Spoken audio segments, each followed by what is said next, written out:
Yeah, so Yusuf, as you said, the federations were supposed to put their house in order before today's exercise, but that is something we're going to know because before the election process actually begins, that is the actual voting, we're going to see if those federations, the 5 federations that you've said that have issues in court and also at the Sports Dispute Tribunal would have sorted out their issues. So that is still uncertain because this process is shouldered with a lot of uncertainty as of yet, but we're going to have a general elective assembly before going on to the voting process. I know a lot is expected from this process because we have different federations, actually 23 who will be voting, but that is before actually going and sitting down talking, and if all of them will be allowed to vote, it is just a matter of time and we are going to know more about that. Yes, we've talked about the Center of Multi-Party Democracy. That is the body that will be conducting this elective process, and now I'm joined by the chairman himself who will be seeing this process through.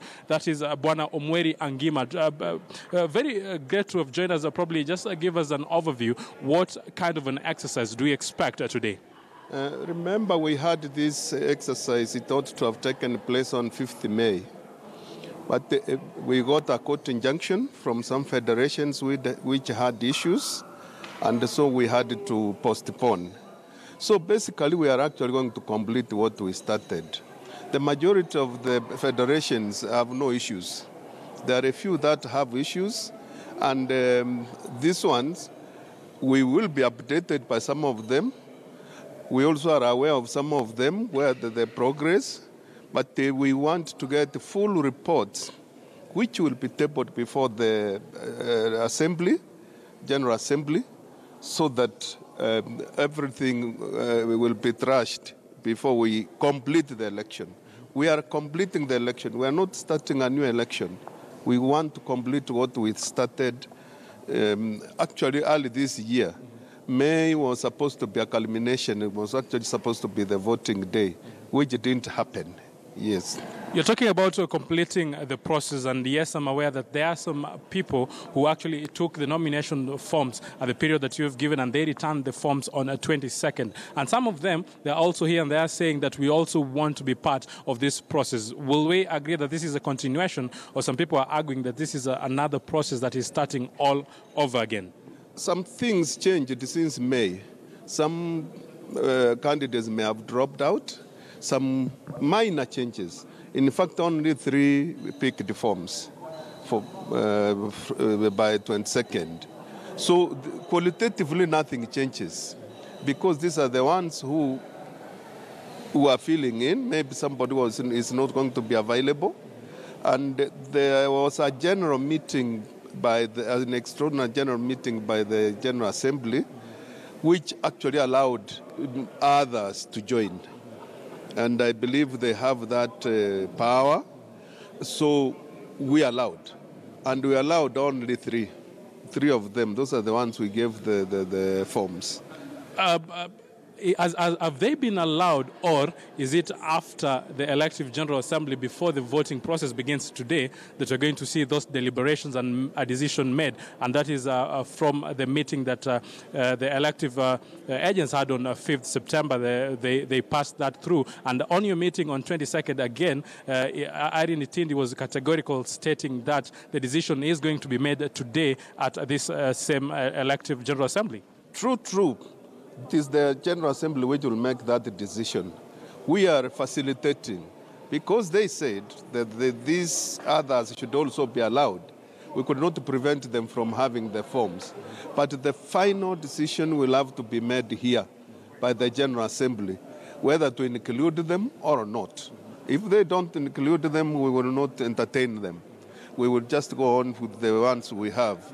If they do, I believe we will just go ahead with them, because basically it is because of new developments that these ones have also been included.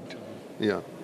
Yes, he is Omweri Ngima, who is the chairman for the Center for Multi-Party Democracy. He will be a very busy man today because he is a person who is in charge of the election process that will be taking the center stage in matters to do with the National Olympics today. And just to give you an overview of who I've already got to this point, I've been able to see some of the people who will be vying for this process. Remember, the top seat, that's the presidency for the National Olympics Committee, is being vied by Paul Tergat. Remember, Paul Tergat has been in the world of athletics for quite a number of years. Yes, five-time world cross-country champion, also a world cross-country record holder. He will be having a competitive sphere today altogether, not on the road, but in matters to do with the ballot. And his competitor is Patrick Muya. Remember, Patrick Muya is a man who has been in charge of the Swimming Federation, and for him, he came in after Ben Ekumbo was actually arrested. Remember the Rio 2016 fiasco. Ben Ekumbo among the guys who were arrested,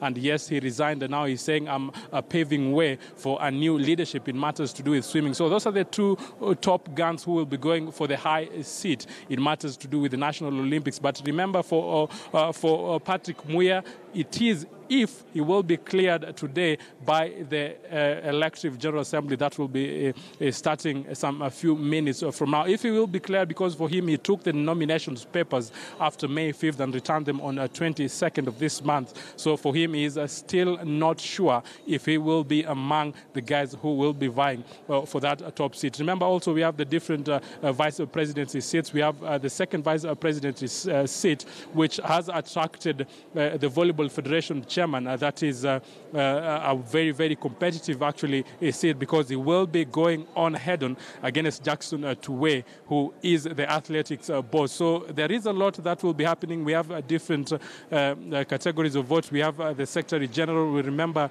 when we talk about the Secretary General, FK Paul, the incumbent, is saying that I want to defend my seat. So again, he will be on the ballot. But for him, Andrew Mudipo on the other side is saying that, yes, I'm also a man who can take this mantle, and he's also very, very optimistic to go all the way. Talking about the incumbents, we also have Stephen Arap. So remember, he has been on the limelight, not for the best of reasons. He has been the treasurer for the National Olympics Committee, but today, again, he's saying, I wanted to go all out there and be able to, again, defend this seat. But he'll be going head-on against the likes of Elena Shiveka. We know Elena Shiveka from hockey. Also, we have Anne Njambi from badminton, and also Eliud Karaoke of wrestling, who are going and saying, we want actually to go all out and try to get this treasury seat, a very, very crucial seat, because it deals with matters to do with the cash. So there is a lot that is happening here. Behind me, if my senior cameraman can be able to show us, that is Rashid. I'm just seeing some very, very minimum movements, because that is the venue where the electoral process will be held. So a lot will be happening here today, but we are here. We are going to be keeping you up to date and actually tell you what happens when they happen. We're talking about the different guys who will be vying. We've mentioned the second vice chair, that is Kioni, will be up in that. We're also talking about the Secretary General seat. We're also talking about the Deputy Secretary General, where we have Richard Chacha, the incumbent, also saying that they want to go out there and be able to bag that seat. The man you're seeing walking on the far end is Kipchoge Keino. Talk about Kipchoge Keino. A lot of people were waiting to see if he would be contesting. They are just having a photo moment. There you'll see Kipchoge Keino, who is the former president, outgoing, if I may call him, and also the next gentleman who is with him, that is FK Paul, who is also saying, I want to defend my seat. So there is a lot that will be happening here at the Pinari Hotel during this elective process, and we'll be telling you what happens when they happen. And we just hope that we won't get another court injunction and be able to stop this event. In May 5th, it was the Taekwondo Federation that went out with the court order, but this time out, we don't have a court order as of yet, but anything can happen, because on the elective day on May 5th, it is when we got that court injunction that stopped that process.